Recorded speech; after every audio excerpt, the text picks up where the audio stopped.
big Ford scheduling news. So that's general scheduling news, which affects everyone. Discovered by actually some scheduling that hits pretty close to home. Now, hopefully everyone can hear us really well.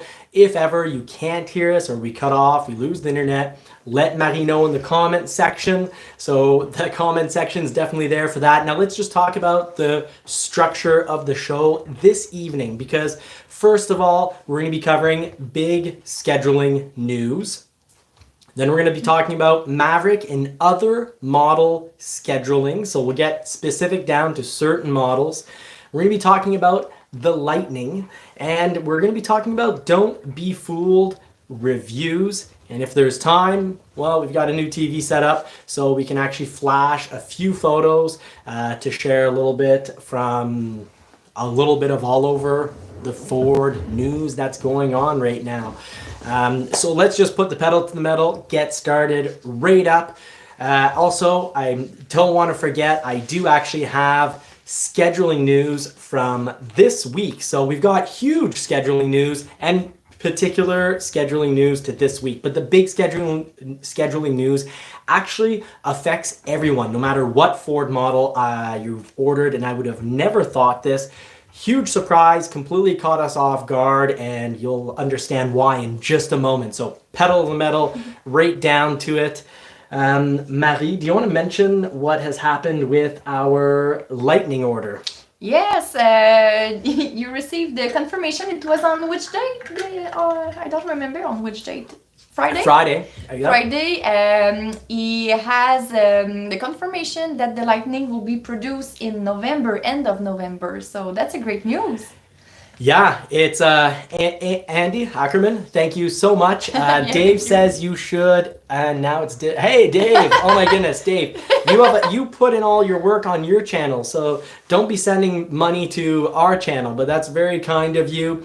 Thank you very much. So I hope all of you know all about All Terrain Nation. When I say Dave, there's only one Dave, the legend. There can only ever be one Dave. So that's Dave from All Terrain Nation with his host. I don't know who the co-host over there is, but Kelly. So love those two. I really enjoy any time I'm either on their show or in the comments section. So if you check that out, you'll actually catch me there often enough. I don't get quite as crazy as I used to because I've cut drinking out of my diet. So good evening, everyone. Dr. Detroit, thank you so much for joining in tonight. So welcome all the members and all the extra support you offer. Now, to make this information really pertinent, okay, so our Lightning got scheduled, and that's not like the big, huge news. The big, huge news is this affects every single model. Our Lightning got scheduled on a week in which the scheduling notes said nothing. It said no models will be scheduling this week. That was in huge bold lettering at the top of the scheduling notes, not these. This is this week. It said nothing will be scheduling, and it was in bold, and then there's a yellow rectangle highlighted. Later on in the notes, it also said, reminder, nothing's scheduling this week. And our Lightning got scheduled on a Friday. So this could have happened to your Maverick, your future Ranger that you're going to be ordering with me, because I know I'm not the only one here that loves it. I know Dave and I over on his show, we're going to have talks about our ordering process on the Ranger. And then we're going to be talking about how we actually find the Ranger, which is part of tonight's Don't Be Fooled episode, the section of the episode, the live. And actually, I probably wouldn't have come across this if it wasn't for Dave over at All Terrain Nation. He started talking about it, and then I was like, oh, I'm going to go check out this channel. And then I was floored by the comments that came out. Total disagreement.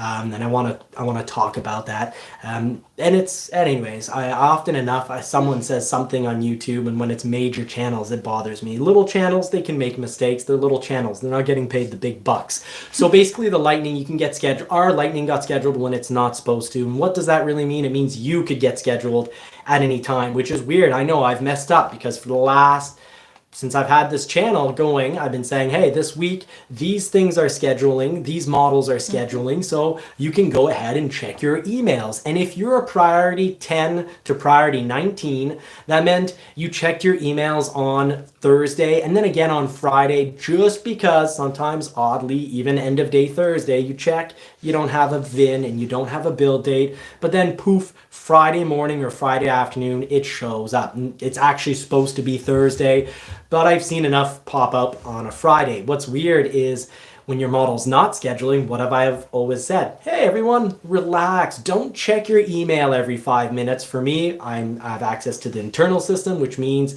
you know, don't keep pressing refresh and dropping in my code for my build. So my code, when I want to look up my Lightning, it's 3742.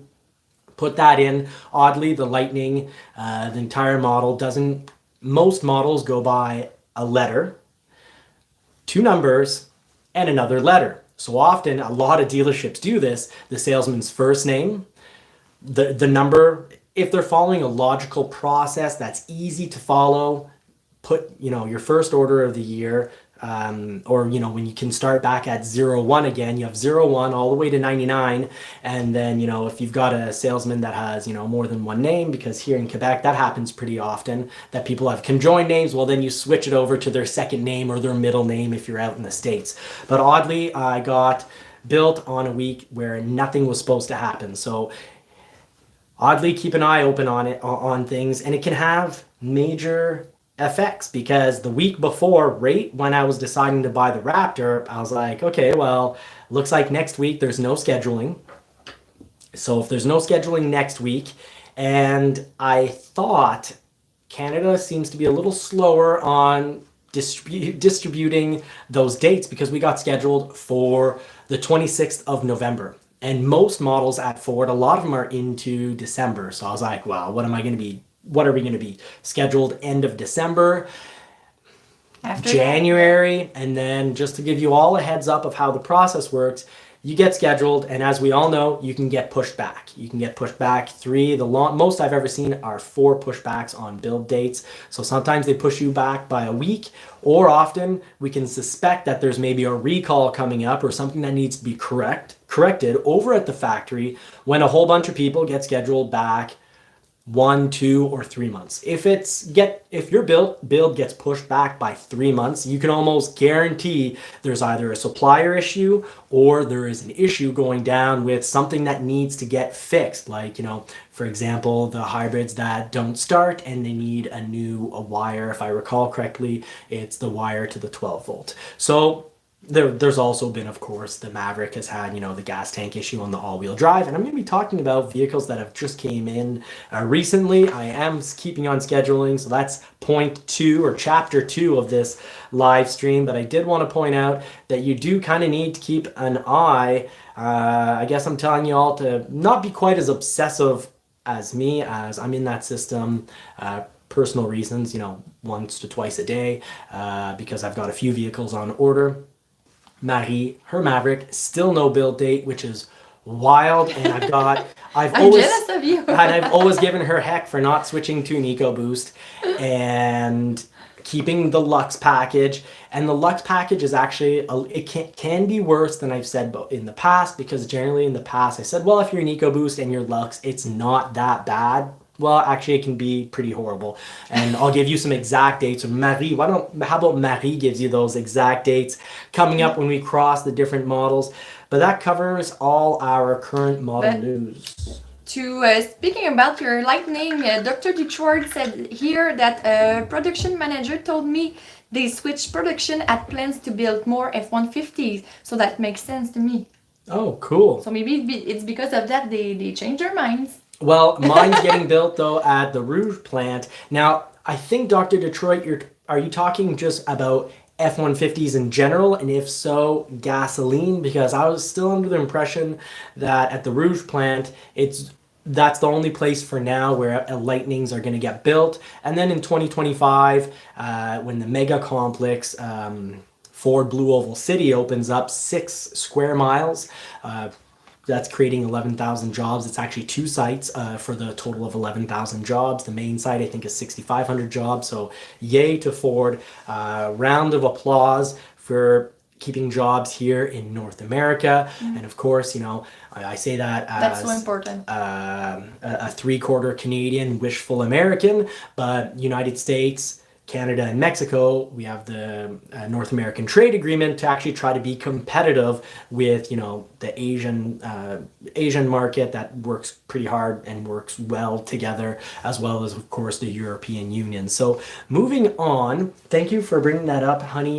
You've been on the channel, I guess. Well, you originally were on the channel not for the lives because I didn't do them. You're just in our episodes. But I do appreciate that you're very good at knowing what's the important information. So we're going to be talking about models now. So Marie's 20-year-old TV here will show us what we're looking at now. Try to make sure that's full screen here. So we're going to be talking a little bit about models, and I'm going to leave that to Marie. I'll hand the show over to her. Yeah, so you want me to say which model was made?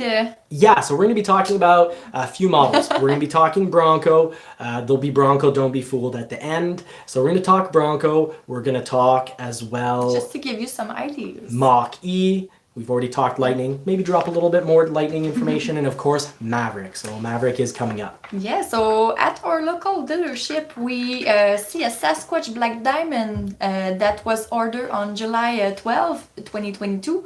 It arrived, huh? Yeah, it arrived, already arrived on the 17th.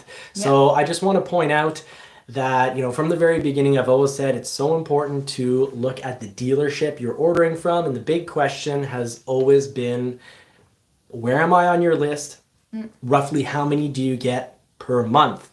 And actually, this is Ford, how it's set up. And this is kind of useful for everyone, because we're also going to be talking, Marie will talk about another Bronco that took 9 months, or 8 or 9 months. 8, yeah. She'll do the math. And here's the big difference. One is a Sasquatch Black Diamond mid-package, so you still have the heated seats and you still have the keyless entry. 2 things I should have definitely got on the Badlands Bronco that we had, but it's Sasquatched. And in my opinion, this thing looks amazing. This thing drives fantastically. It has a hitch and it has a 2.7 liter.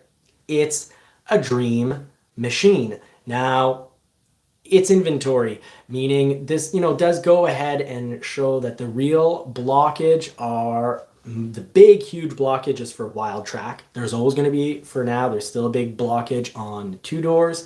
And obviously, if you go soft top, well, you're increasing your chances, but locally, allotments, a lot of people got switched to the soft top. Basically, there's almost no waiting list left.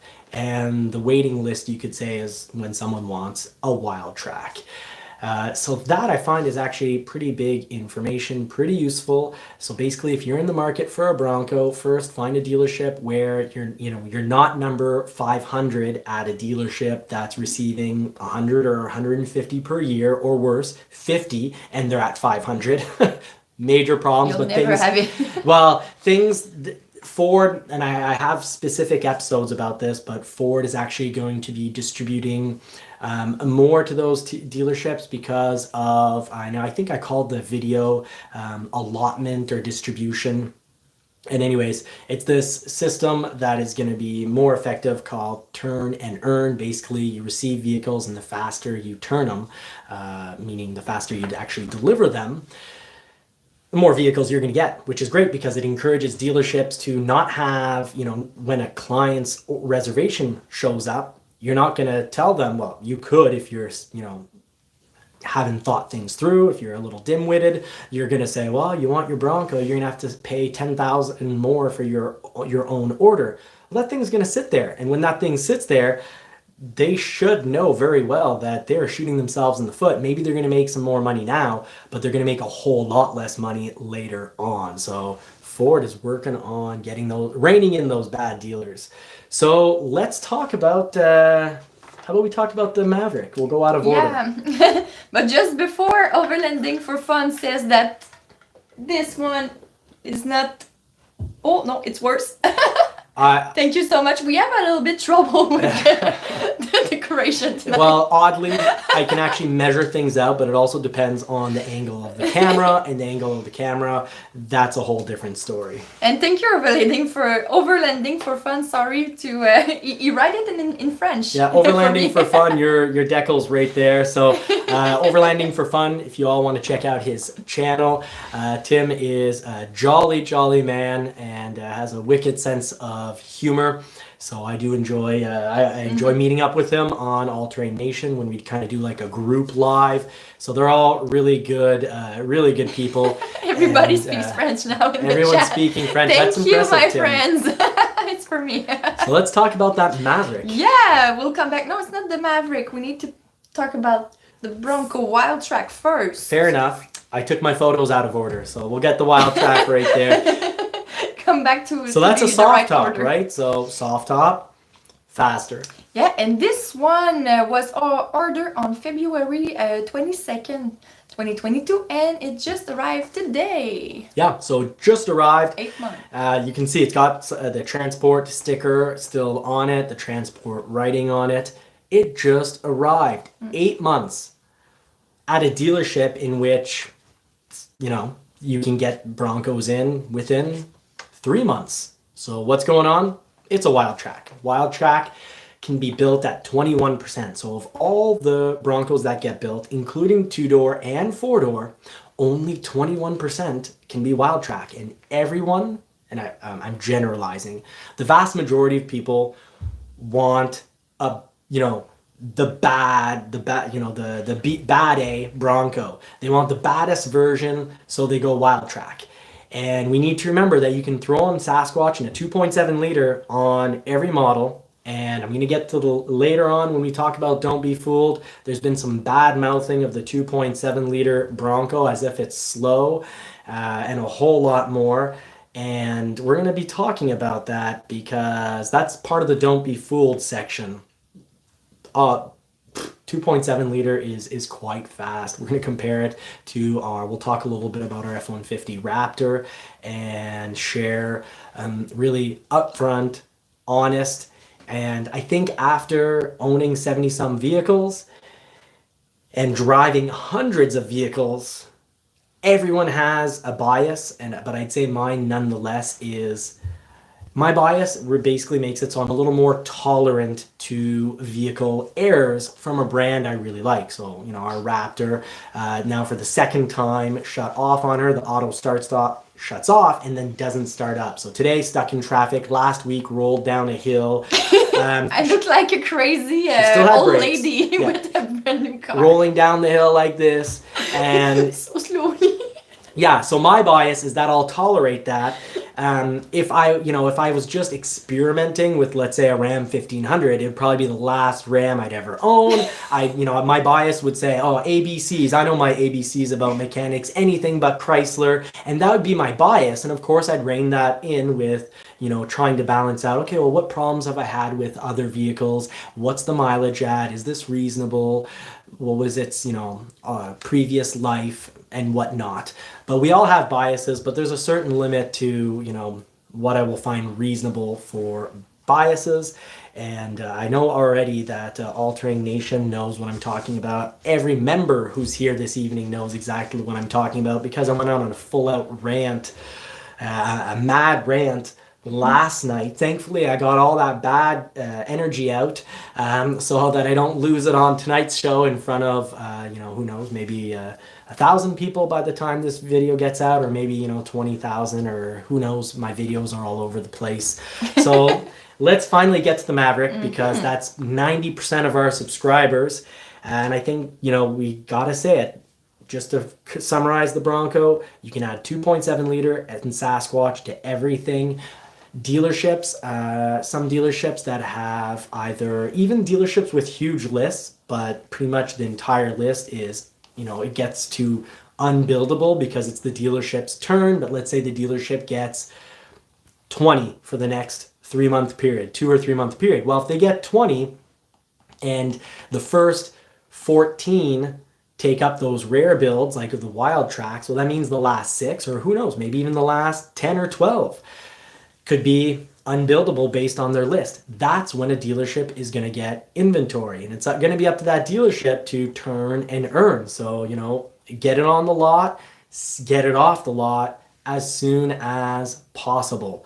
So, congratulations to Bronco Dude getting his Everglades tomorrow. Right on. Wow. We hope to one day have an Everglades, and we'll see if when our Everglades finally comes in from all the stories we were told by this non-local dealership. If our Everglades ever does come in, but it conflicts with the arrival of a Raptor. If we have too Ranger, much car at the same time. I will Raptor Ranger, or if the Wild Track Ranger is offered as a plug-in, which I doubt it will the first year. I suspect that's going to be like a mid-model refresh to really get everyone to switch their first Rangers and also bring in new people. I actually suspect that for 2025, maybe 2026.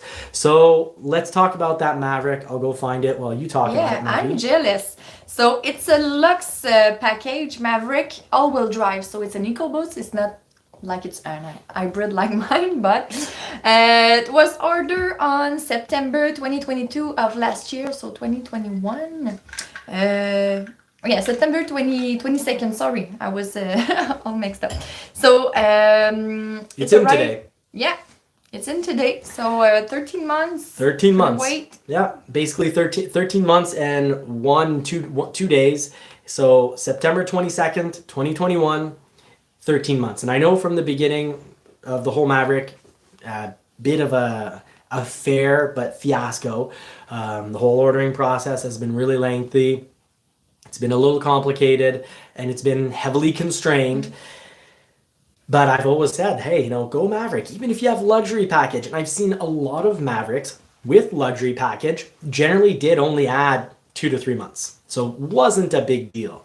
But constrained issues, and especially microchips, in regards to bed covers, bed liners, mud flaps, all those goodies, it's generally been bad from the start. And it's been evenly bad. But the microchip, I can say, spring 2021, horrific for microchips. Summer 2021, really good. Tons of vehicles coming in, super equipped. Fall, not so bad. Winter, bad. Fall 2022, not so bad. This previous summer, 2022, microchips, fully equipped models, not so bad.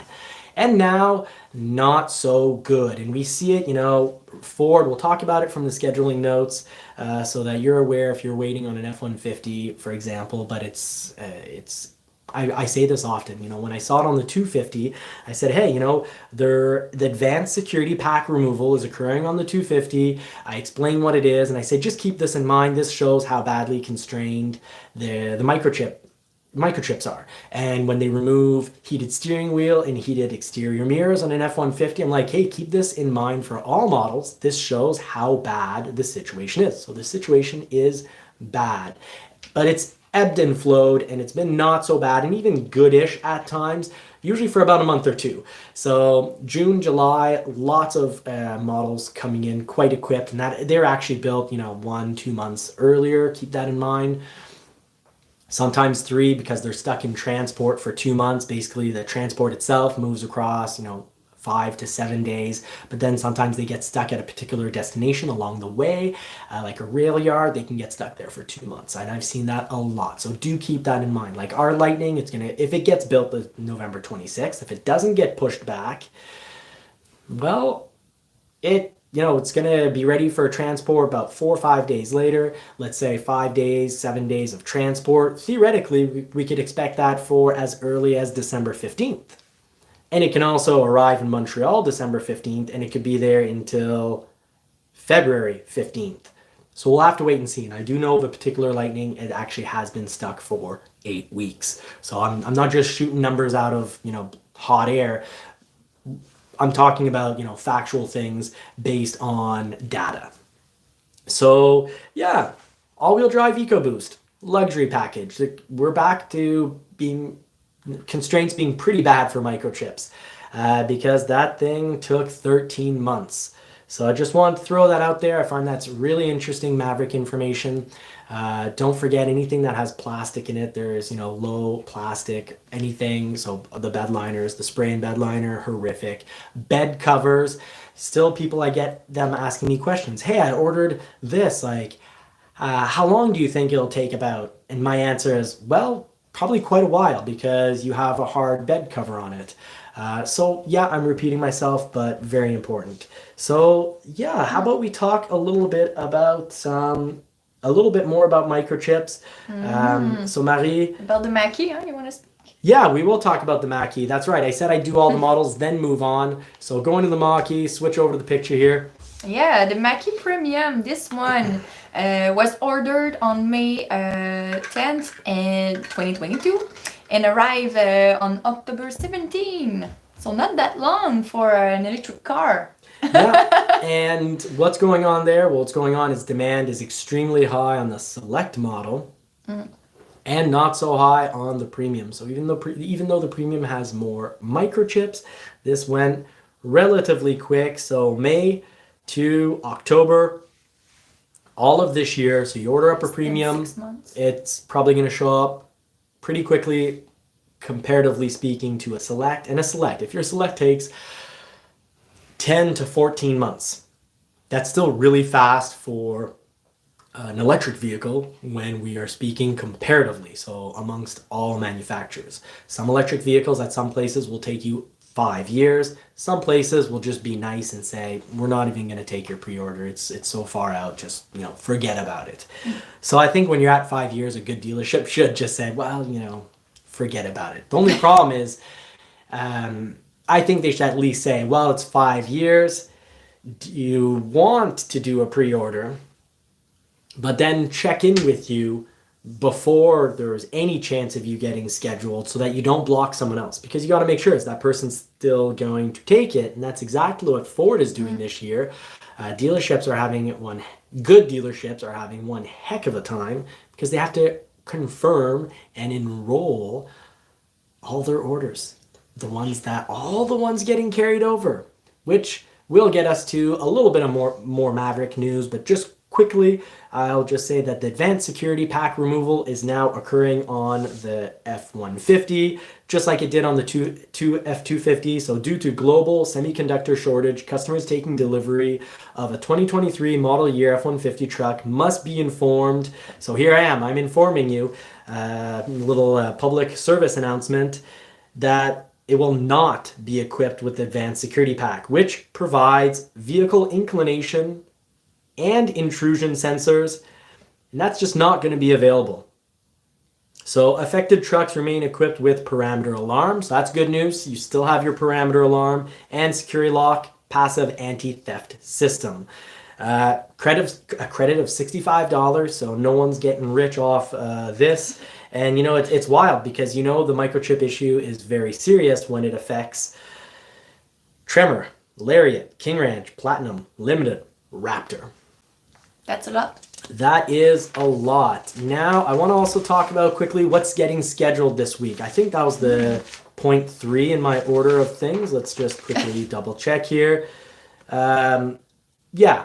We'll call it what's getting scheduled this week. We'll say it's point 3. I didn't mention it at the beginning, but this will be quick. So scheduling this week, Ford model year Escape, the 22 model year Escapes are getting scheduled this week. 23 Explorers, 2023 F-150s, 2023 Mavericks, and 2022 Super Duties.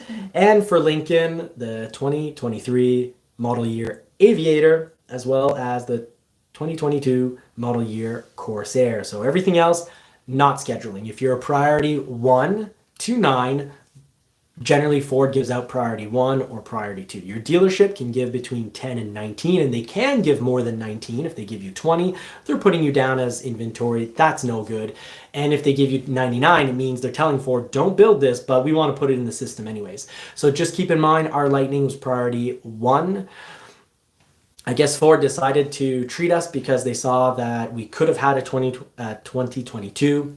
I let other people go ahead of me. I'm now going to spend $11,800 more. I'm not sure exactly why, but But I will, and that's that. If you're a priority 1 or 2, I always knew that meant you wouldn't necessarily get scheduled on a Thursday or a Friday, because previously everyone's getting scheduled Thursday, and sometimes some would slip by and it end up getting done Friday if they're a priority 10 to 19, and a priority 1 or 2, or technically 1 to 9, designated from Ford themselves. Only Ford can do that. And I knew that meant you could get scheduled on a Monday, even a Tuesday, a Wednesday, a Thursday, or a Friday of a week in which your model's getting scheduled. But interestingly enough, if you're a priority 1, I can say even on a week where you're not supposed to be scheduled, that is when if you're a priority 1 or 2, feel free to check every day. You could get scheduled at any darn time. We're happy, but we didn't expect this, because the proof is in what we bought. We bought an F-150 Raptor saying we won't have a truck in time for winter. And you know what?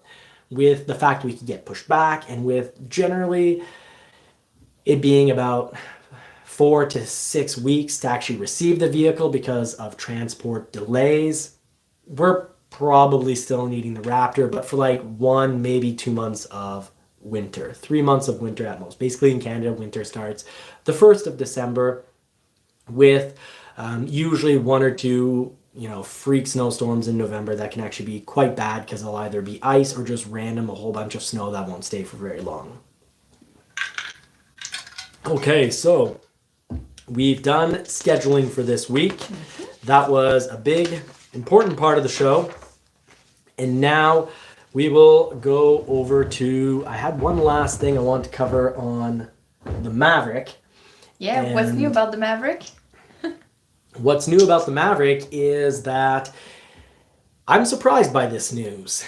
In the third quarter at Ford, so third quarter, the last 3 months that have gone down, and I can get the exact numbers, but from memory, Ford, it says sales, they're giving sales numbers. Really, that just means what was produced, and actually not this present quarter that just went by, but the quarter before when they were producing them. But surprisingly enough, Ford produced almost as many hybrids as they did EcoBoosts, which isn't supposed to be the case for the production in October and November, and December, where we're pretty much just seeing EcoBoosts. It looks like November, December, pretty much all EcoBoosts. I'll be very surprised if they pass any hybrids, but who knows?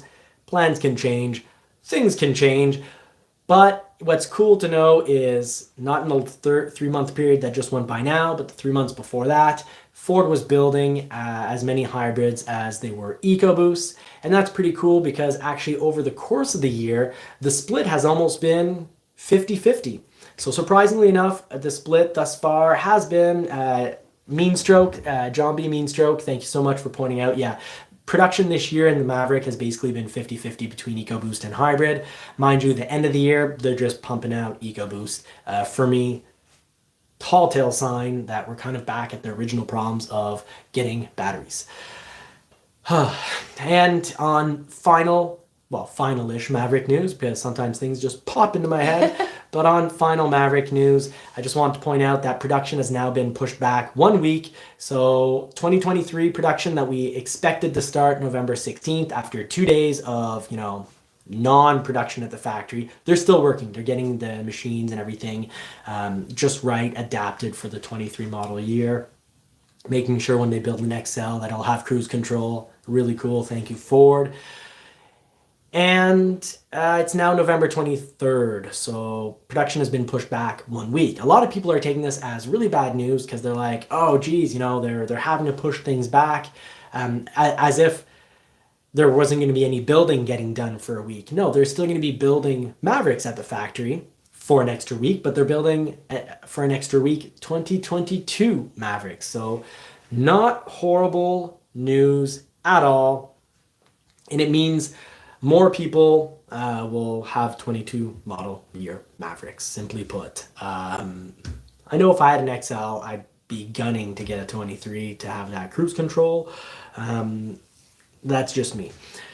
So, honey, I have to congratulate you. Thank you for staying strong and not ordering an EcoBoost luxury package, because who knows, maybe we would have waited almost as long. But the general rule is EcoBoost with luxury package I've seen a whole lot be a lot faster than your hybrid with luxury package, because while the luxury package has been constrained here and there, the big thing, and now luxury package is causing problems clearly from what we've just seen, but there's been a big issue with hybrids consistently. Because while they're building them 50-50, we do need to recall that a good solid 75% of the people who've ordered a Maverick want a hybrid. So there's a waiting list, a waiting line. It's a funny, how can I say that? It's a funny feature that the Maverick offers that not all the models at Ford offers. So yeah, we want an hybrid. It's normal. So the big question out there to all of you is, would you change, let's say, your Bronco order? If you ordered a Wildtrak, would you change it to get it sooner? Mind you, after all this wait, got to be getting awfully close to your turn, but really only your dealership is going to know about that. And some dealerships are not forthcoming with information, and that's really, really unfortunate. So, do we have a quick question or two while I organize the last part of the show? Yeah, at the beginning I saw a question. I just need to find it because many people are writing in the chat. What we're going to do here... I have it. Okay, well then we're going to do it. It was one from Sanjib. He said, what is your pick between the 4-cylinder Toyota RAV4 and the Hyundai Tucson? Do you have an idea about that? If you're going to keep it for a long period of time, or if resale value is important to you, go with the RAV4 all day, every day. If, however, you place a huge importance on gadgets and price, go with the Hyundai, because with Hyundai, you're getting a bit better price than the RAV4 when you're trying to compare equipment, because Hyundai's specialty is they throw gadgets at their customers. That's what they do well, offering, style and gadgets at a low price. They're not, bleeding you up to the highest trim to get that technology you want or get that look you're looking for. So that's their specialty. Toyota, their specialty is reliability. When you had a RAV4, a brand new 2018 RAV4. I've had really loved it. 2 Celicas. I've had 4 or 5 Toyota MR2s. I've had a Solera convertible. Yeah, before he was the Ford guy, he was the Toyota Camry, guy. a Camry hybrid. So I've been a big Toyota guy, but I can tell you get into a new Toyota these days and you're like, wow, this camera, it's from 2005. I did a review on the Tundra, and I guess it sums it up. Sorry, Tundra. I did a 4Runner review, and it's a 2018 that I reviewed on. Basically, the 2023. Basically, it's all the same buttons. Everything looks the same. The mechanics are still the same, and they have been for like 20 years. However, it's all super reliable. A little bit more gas consumption because it's old tech. Now the RAV4, actually, they've refreshed the engine. It's more refreshed than the 4Runner, which is essentially a almost a 23-year-old vehicle, because a lot of the parts are like the engine, they date, but really high reliability. So if you want to start putting in your questions, get ready to drop any questions you may have in about 2 minutes, because I'm going to quickly go on a rant. And this is the huge don't be fooled section. We already covered part of it with, scheduling. So don't be fooled about scheduling. If you're priority 1 or 2, your model isn't even getting scheduled. Heck, Ford said no models were getting scheduled. We got scheduled a lot. Had we known that in advance, we would have missed out on buying the Raptor. But then we would have probably been disappointed, very disappointed, and had to scramble last minute like we did last year when, it's December 15th. Legally, we need to put snow tires on the Mustang, and we would have picked something that I would have loathed having in the yard. Not loved, loathed, because it would have been like, some $5,000 relatively rusty vehicle. But anywho, don't be fooled when it comes to car reviews. I did a review on the 4Runner. And if any of you don't want a 4Runner but want to help the channel out, just let it play in the background. Turn the sound off, let it play in the background. It'll help actually get this. It makes YouTube think that the video isn't horrible and will suggest it to other people who actually have looked at 4Runner videos. But here's the thing. I try to be as unbiased as possible. And I like to always realize and remind myself to in life, every action has a positive outcome and a negative outcome. That goes with every action, including the most honorable and well thought out and well-intentioned actions. Well, the same thing when you build a vehicle. You know, what do they have? Tens of thousands of, parts. You make one decision, reliability of a 4Runner engine, unkillable. Great to do 400,000, 500,000 kilometers if you do your maintenance comme il faut properly. But, it takes as much fuel as my Raptor on my driving, doing my regular route. It took as much fuel, actually a little more fuel, than the F-150 Raptor, which is ridiculous. But it's a super reliable engine. So pros and cons to everything. Now, just recently, a major channel, and I'm talking about this because a lot of you, there are good chances you've seen it because it's one of the biggest off-road channels. And I gotta say, generally, overall, I like their content. I love that they're putting out off-road content out there. It is super entertaining. They are not boring like me. They are incredibly fun, spirited, entertaining. When I try to be fun and entertaining, I generally, like I did a short with Mach-E on the Raptor antenna. And, of course, I don't put the all-important moment a few moments later. So showing her in the morning, asking for a new antenna, and then at night, I'm just finishing it up. I didn't put the whole a few moments later to actually make it a good kind of like a video meme. I'm not all that entertaining. However, I've got, and we are precise in an office. info. And we're in an office. How boring can I be? I am pretty boring. Maybe the most boring YouTube channel out there, but I like to get things right. So it really bothered me. Intellectual channel. I don't know if I'd use that word in the same phrase as my name. Good thing you didn't throw my name in there. However, it did bother me quite a bit that a major channel that I think a lot of people look up to and will just accept everything that they say without questioning, and everything needs to be questioned, including the things I say. But basically they said the 2.7 liter, they got a Raptor. And they're like, boy, are we ever happy we got rid of our Badlands? And their Badlands had a 2.7 liter. And they specifically straight out said that the motor was, basically they're saying slow, that the steering and handling really bad. They said when you go down the road on the stock tires, the steering would vibrate.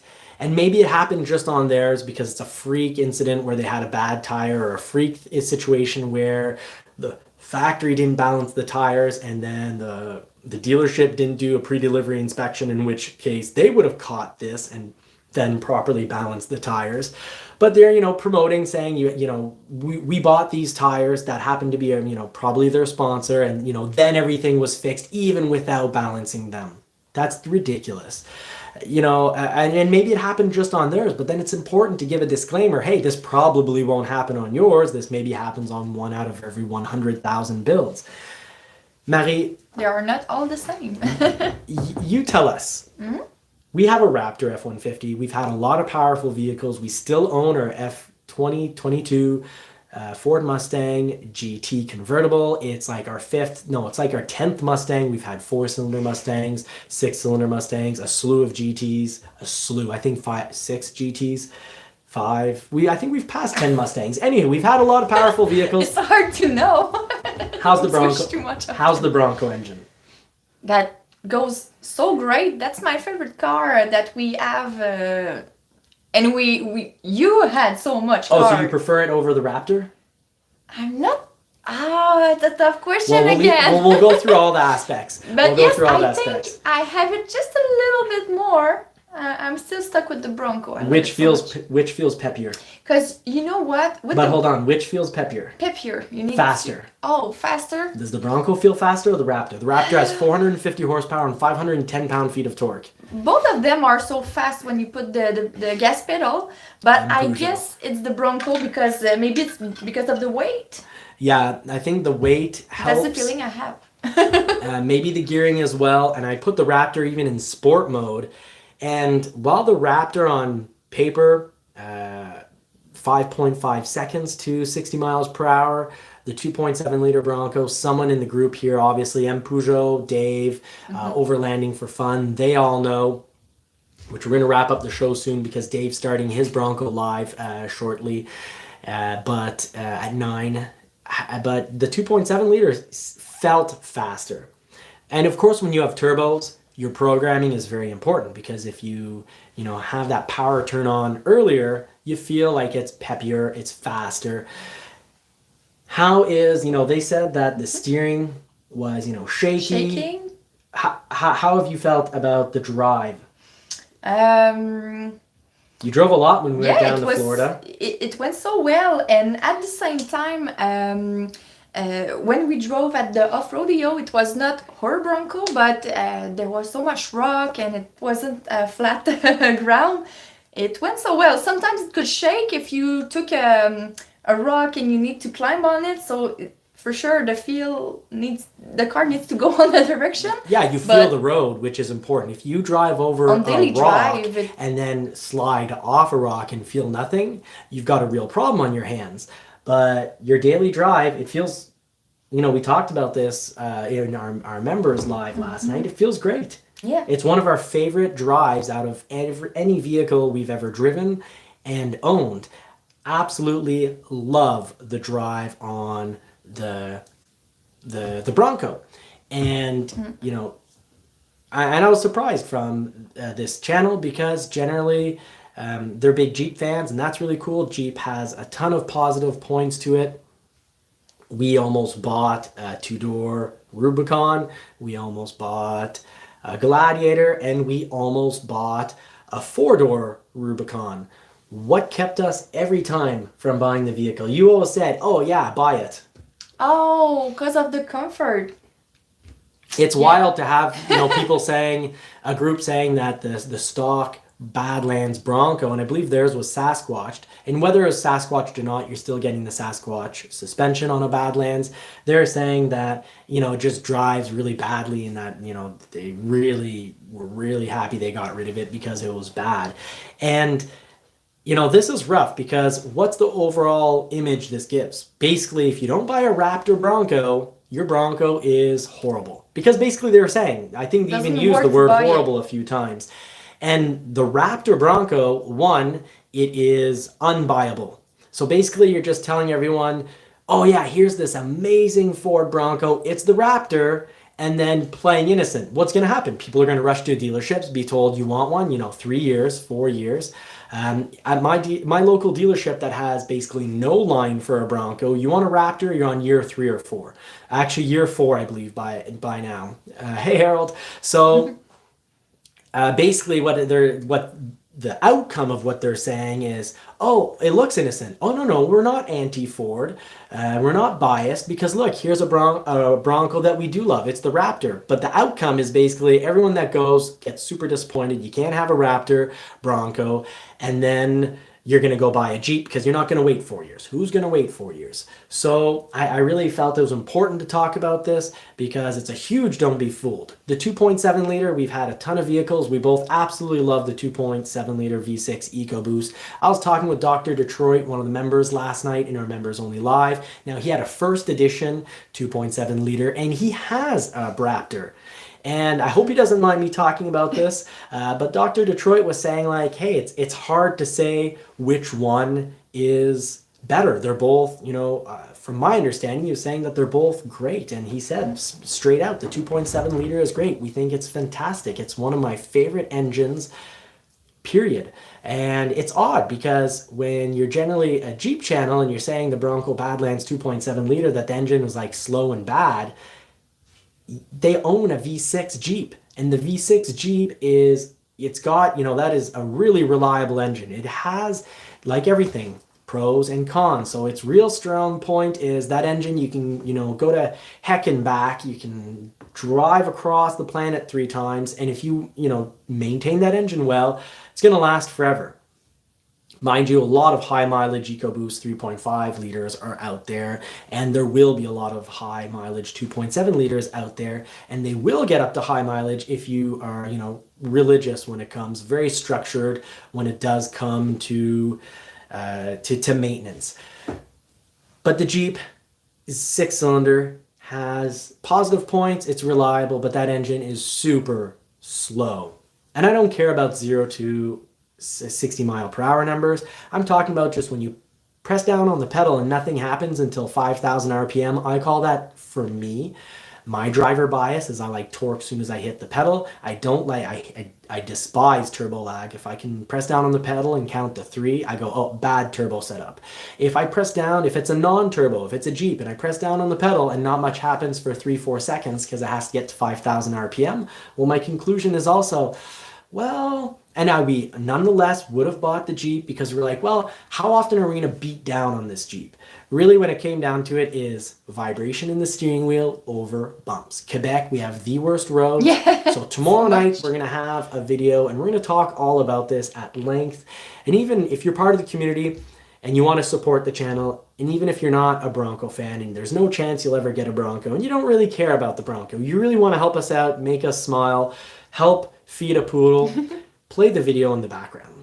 Take the sound off, just let it play in the background, and you're really going to help because oddly, I can't just cover the Maverick. I'll go crazy. It's too much. For my personal enjoyment, I need to cover other things. Marie doesn't want to hear every single day about the Maverick, so for her sake, let her hear about other models. So when I put out a video on another model, it would be so appreciated and so helpful.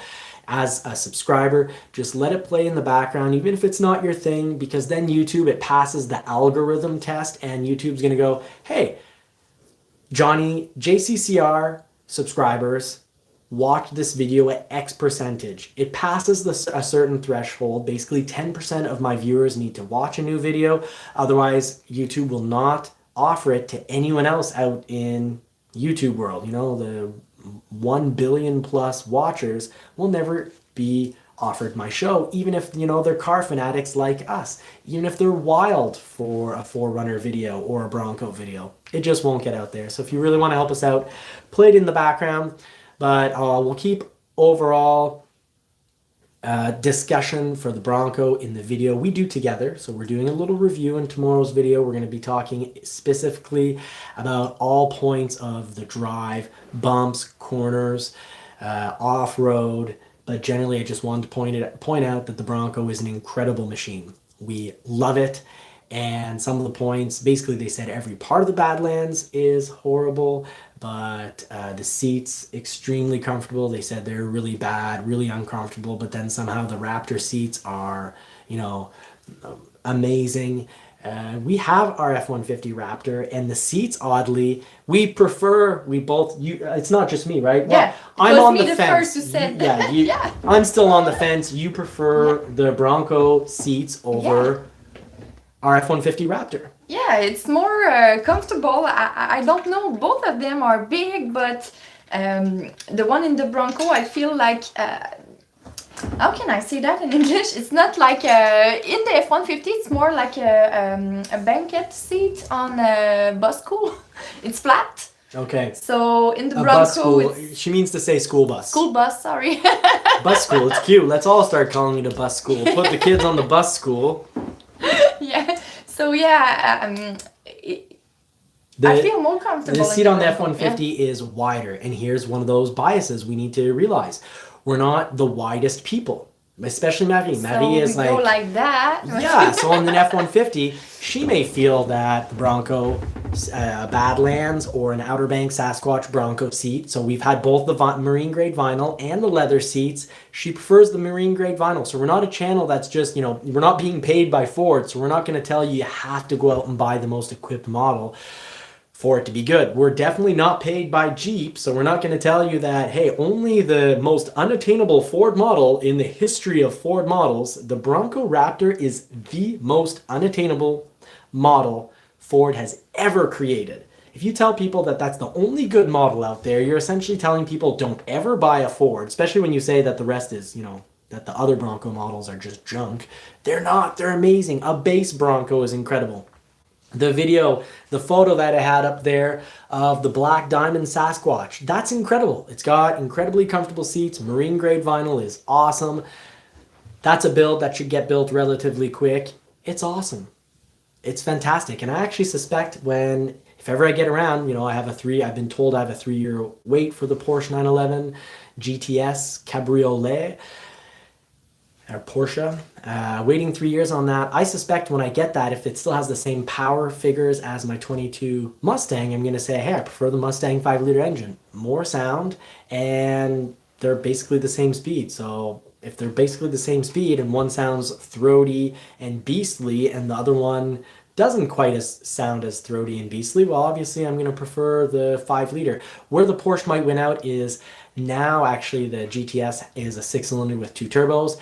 I'm thinking if I press that on that pedal and get instant power that kicks me back, I'm going to fall in love. That's why I've fallen in love with an F-150 Lightning. I think a Lightning is worth the money because I'm not calculating things based on how much money I'm going to save on fuel, because to work, I only do 1,000 kilometers a month. I love the Lightning because I feel like it's a motorcycle in regards to braking and acceleration, and I've never had that kind of cornering out of a truck. Mm-hmm. So just to share now, if no one has any questions, I'm going to embarrass Marie-Pierre. There's a few one.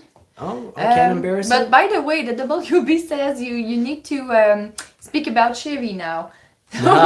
So you'll be happy because John really likes the Corvette, but I'm I'm not sure. But the new one is Marie says, has a great look. I don't have a gut and I'm not bald yet. I'm starting, I'm hiding it well. It's more with the old Corvette. The new one, no, but you always wanted, I want that car from the 90s. And that one, I'm not sure I want that in my driveway. And Peugeot asked, maybe someone in the group or us, if we'd rather have a Ford GT or a Lightning.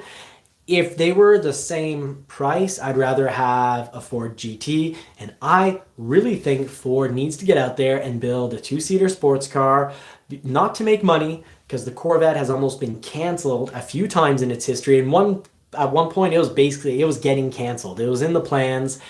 And because GM had forgotten that the reason you have a Corvette is it's called a flagship. It brings attention to your brand. It makes kids put it up on their wall. And then, when you're a parent, you don't always realize that while your kid has a poster of a Chevrolet, it doesn't make you cool just because you buy another Chevrolet, like a Cobalt, even if it's a Cobalt SS. Well, maybe that's kind of cool, actually. But you get a Cobalt, or you get, what was that horrific Pontiac that you had? Well, that lime green Pontiac. You had that tiny little Pontiac? Your little car? It wasn't green. Okay, it was silver. Yeah, the Wave. The equivalent of the Chevrolet Aveo. But you have a Corvette so that some people, like I was at the gym and the guy tells the Corvette guy, I've got the same motor as you in my Camaro. He bought a Camaro because he's like, didn't have the budget to buy the brand new Corvette, but is still thrilled to have the same motor. So yeah, I really like the Ford GT. It's awesome.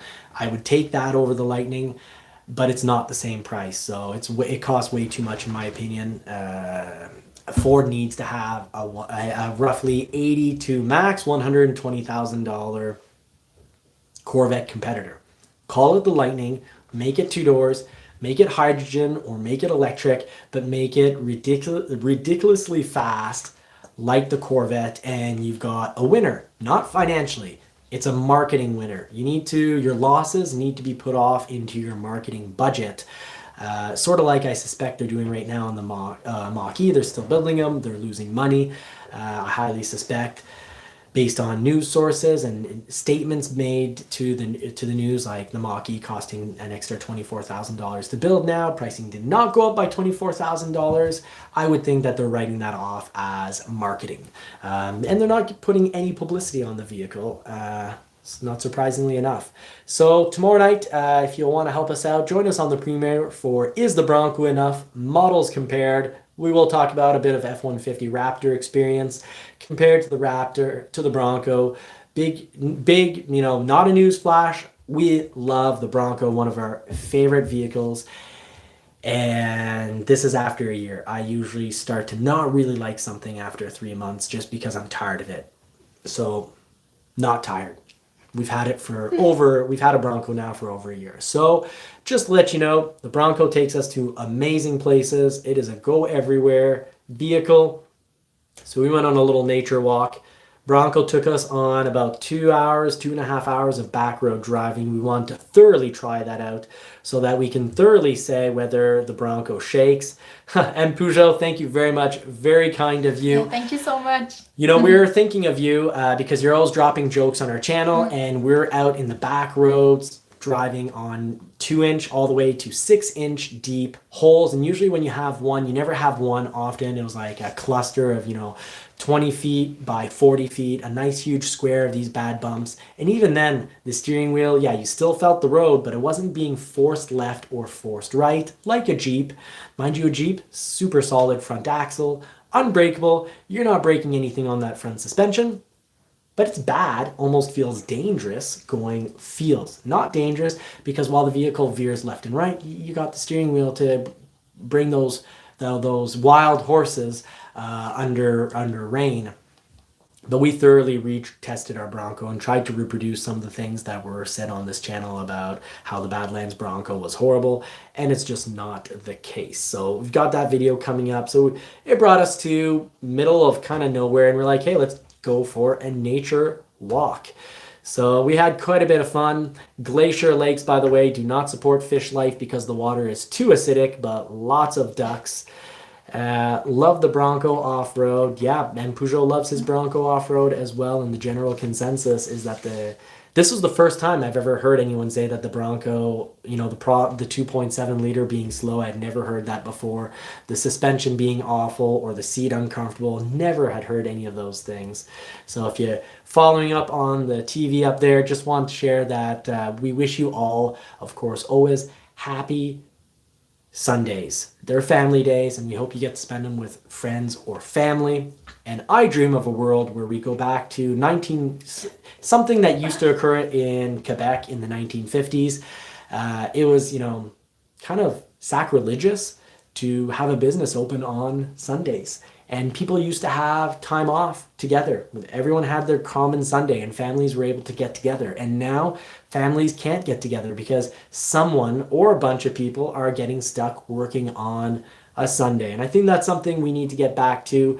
When we were forced to stay at home, it was incredible to see how people would actually go out and walk and talk to each other in the community instead of being like, hey, it's Saturday. It's Sunday. Let's go bother people at the mall. Let's go shop a barbecue, a boat, a car. No, we need to close minimum on Sundays. Look how much fun you can have. you can see her smiling. And you can have fun with the driving too.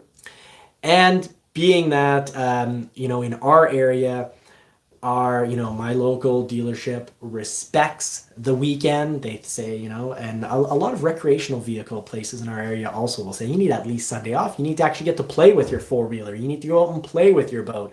Well, because we had time off, because we both work for very sensible businesses. What's cool is we got to have an 80s themed birthday party for our niece. So I threw on some Alice Cooper hair. Marie was French Canadian, I guess, from the 1980s. And Winston here, he was wearing his leather coat and sunglasses, and Lily was Cyndi Lauper. So on that silly note, Marie tried to say that I had an intellectual show, and I've gone ahead and proven that This is one of those. This can be a silly show. So thank you so much, everyone, for joining us. Always have a blast. Marie gets to have more fun because she actually gets to read your comments, but she takes notes and she tells me about them afterwards. She's like, oh, you know, M. Peugeot said this joke, or Ridgeview, this is what's going on with them. So really cool. Yeah. We want to congratulate Ridgeview. He's not part of the show tonight.